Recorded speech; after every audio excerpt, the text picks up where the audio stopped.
Lovely morning, that. It was indeed. I've really enjoyed myself, you know. I don't fancy going home yet, though, do you? Well, no reason why we should. We can always stay a little longer. Fancy doing something really energetic now? Yeah, let's do some cartwheels on the lawn. Come on, you could do some exercise. Why don't we do something even more energetic? Like playing snakes and ladders. Snakes and ladders? Can't play snakes and ladders here. Haven't got a dice. Oh, no?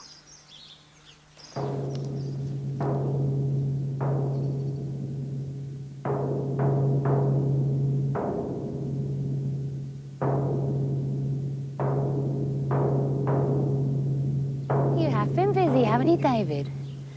Something tells me we're not going to be playing an ordinary game of snakes and ladders, eh? Something tells me we could be possibly using real snakes.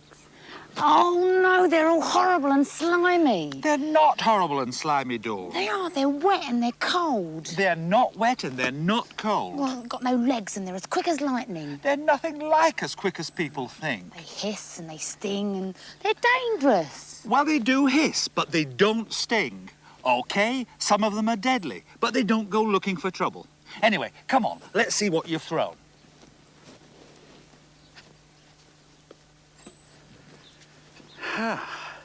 So you've got a 2. Oh, look. Oh, nothing to be frightened of. It's just a lovely snake. Oh, look, he's watching us. He looks very intelligent. Well, he isn't very intelligent, I'm afraid, old love, but he's brilliantly built to fill his niche in life. Oh, gosh, look at the length of him. Well, length is what it's all about with snakes. You are now looking at a living tube. Here, wonder if anybody's thought what it's like being inside a snake. I mean, is it the same as us, all hearts and kidneys and lungs and all that stuff? Just the same as we've got all the same sort of organs, but whereas we have got 2 of lots of organs, like 2 lungs side by side, 2 kidneys side by side, the snake has got a stretch problem. And the way they've got over it's really rather clever. Take, for example, the kidneys. Yeah, so the snake got over the kidney problem of having to pack them in the tube by putting one here, just like that, and long, you see, and the other one behind it. It keeps the nice, narrow figure, you see, one behind the other. And then, even cleverer was the idea of throwing away one lung altogether and uses the other, but makes it much longer and runs it way down the body. It comes ever so far down, just like that. And then what about the stomach and intestines?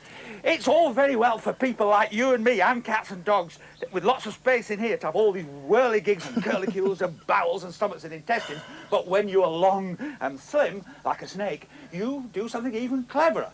You just have a simple tube of an intestine. It just starts at the beginning here, and it runs all the way down the body to the end. A tube within a tube. Bravo! He's clever, isn't he? Right, I'm getting out now because I'm cold. Of course you were cold. You're inside a cold-blooded animal. Cold-blooded? What do you mean, cold-blooded? Well, it's not a very good word, really. What it means is that the temperature of the blood of the snake is the same as its surroundings. So on, say, a typical summer afternoon in England like this, when it's perishing cold, the snake's perishing cold. And when he's on his holidays in Benidorm, he's hot, so he's raring to go. Exactly. Oh. So when the temperature's up, he's up. And when the temperature's down, He's down. Come on. So really, he's at the mercy of the weather. Exactly. It's a big disadvantage being a cold-blooded animal. Right, Dawn, what's the most obvious thing about a snake? The most obvious thing is the least obvious thing. He hasn't got any legs. Correct. Grab that. Oh, you haven't been feeding this one, David. Oh, no, the feeding bill's very low on that. But the thing about a snake is that you can really say it walks on its ribs. Well, just look at this tube of bones. It's nothing but rib, rib, rib, rib, rib, rib, rib, rib, rib, and backbone, backbone. It goes on forever. That's all it is. And the legs have disappeared, except that in some species, like this, and in the skeleton, you can still see the remains of the hind legs that the ancestors once had. Oh, yeah. But snakes still manage to get around extremely well. Yep, he's a real little mover.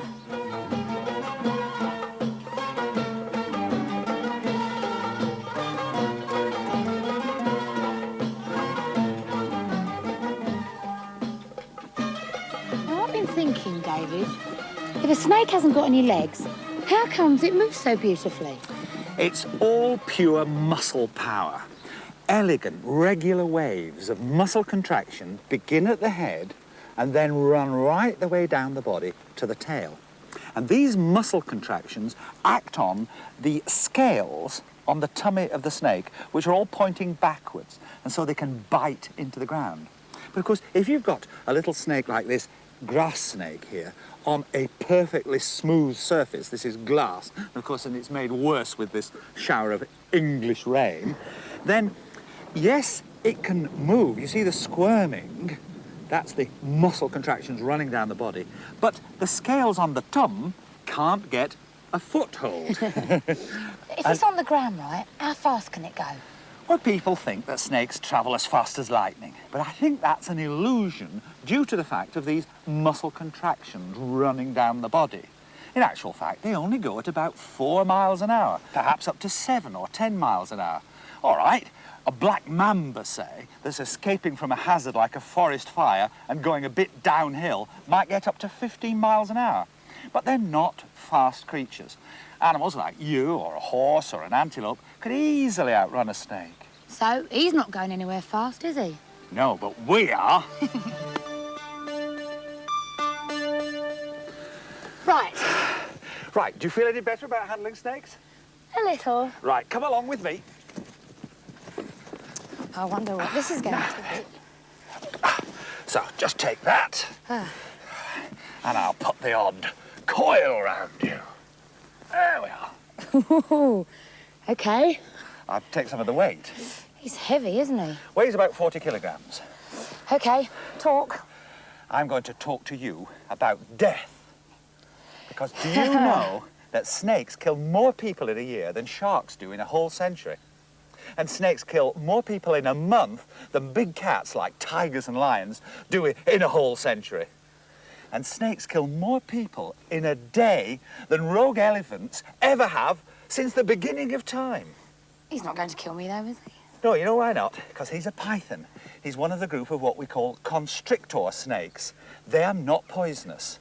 And all those deaths I was talking about are caused by the poisonous venomous snakes. This sort of snake kills its prey by constriction, not by poison.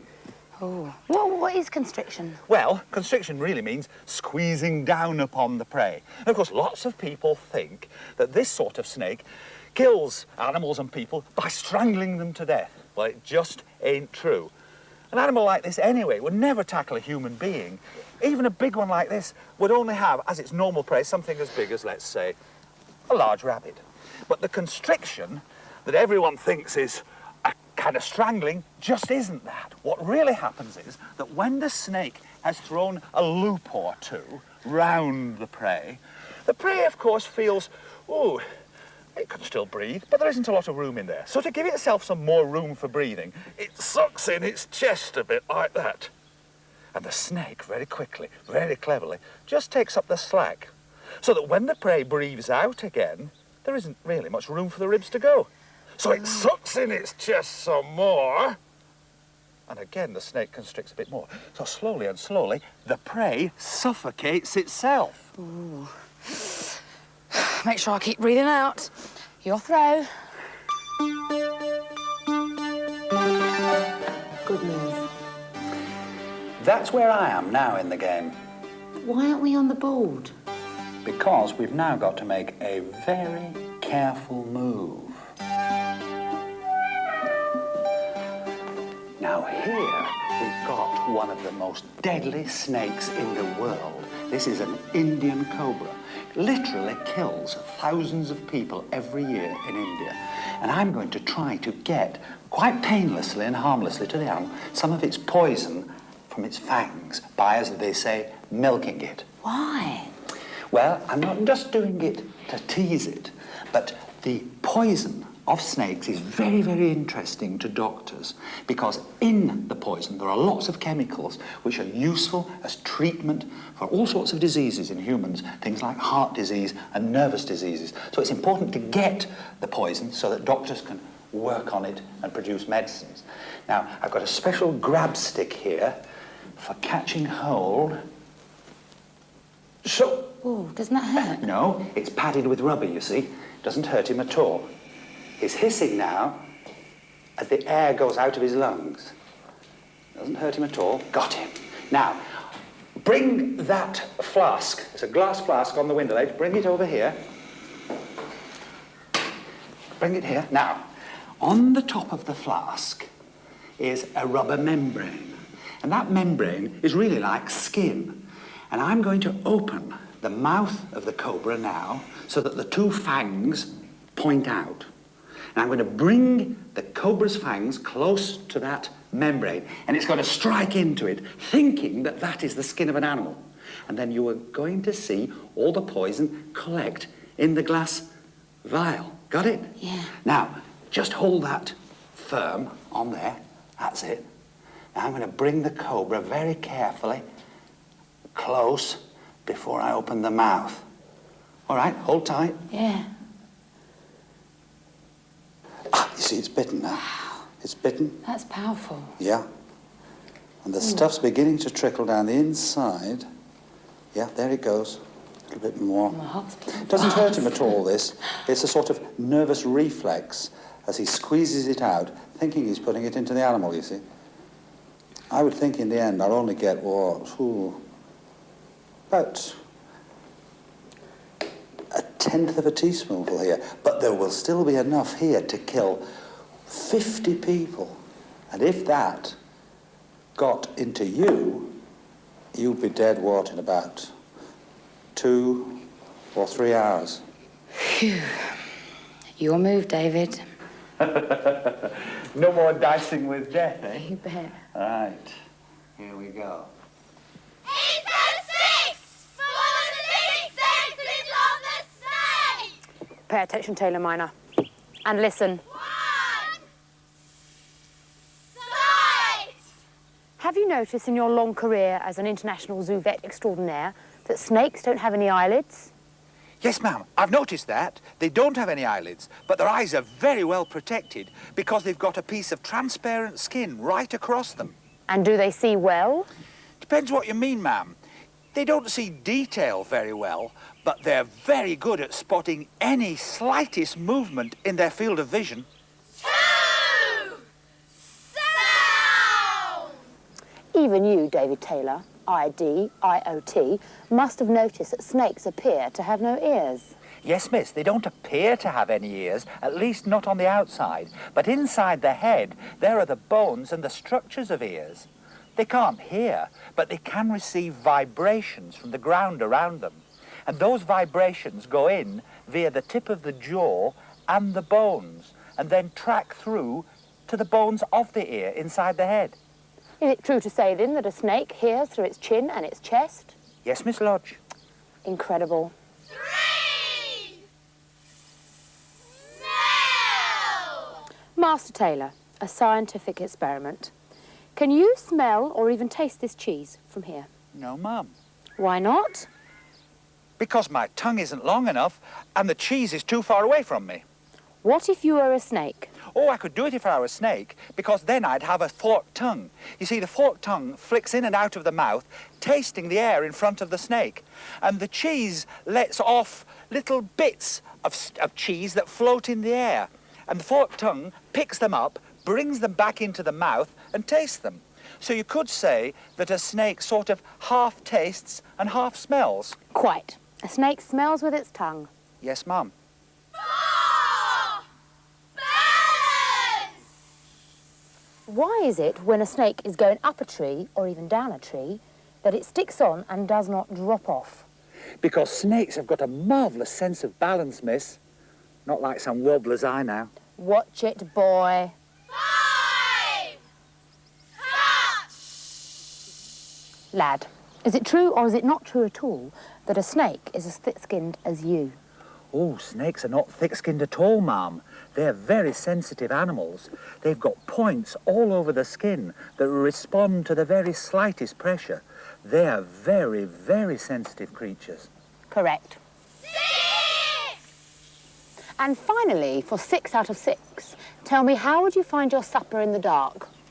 I'd switch on the light and open the oven door, miss. I mean, if you were a snake. If I were a snake, I'd have the unique ability to detect infrared radiation from a warm-blooded animal. I could home in automatically on anything warm.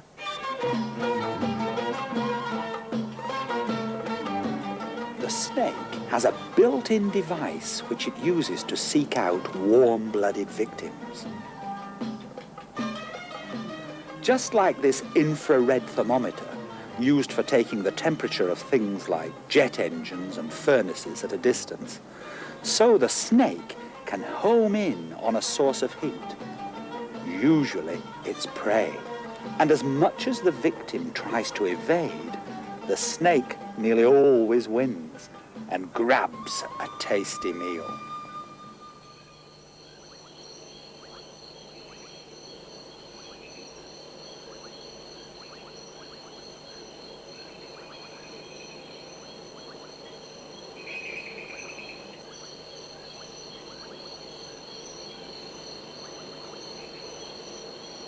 Aren't snakes beautiful when they're alive? Yeah. The trouble is their very beauty encourages some people to kill them to make things like this. Isn't it horrible? They even breed them for their skins.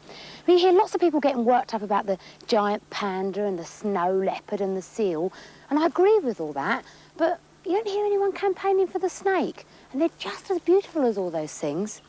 Hey, we should start our own campaign, SOS. SOS? Save our snake. Great idea. What is this anyway? Well, that is a perfectly natural thing. That's the sloughed skin of a snake. Sloughed? What does that mean? Sloughed means cast off. You see, at regular times throughout the year, as it grows, a snake casts off its old skin. It gets too big for the skin, and so it gets rid of the top layer. So why can't you use this for all these handbags and things? Well, unfortunately, it's too thin and fragile. Pity. Well, how does it do that? Well, it literally wriggles out of its skin, beginning at the head end and finishing up at the tail. And it's helped by rubbing against rocks and branches often. But there are some snakes that don't entirely get rid of all the old skin. They save a little bit for their own very special purposes. The rattlesnake keeps a bit of dried skin at the end of its tail to make a rattle, and it uses the rattle to warn its enemies. And every time it sloughs its skin, it adds another rattle to its rattle. Like milk bottle tops on a string. Exactly. Very clever. But their babies can't do that, can they? Not until they begin to do their first slough. So their babies haven't got rattles, but ours have. You're beginning to change your tune.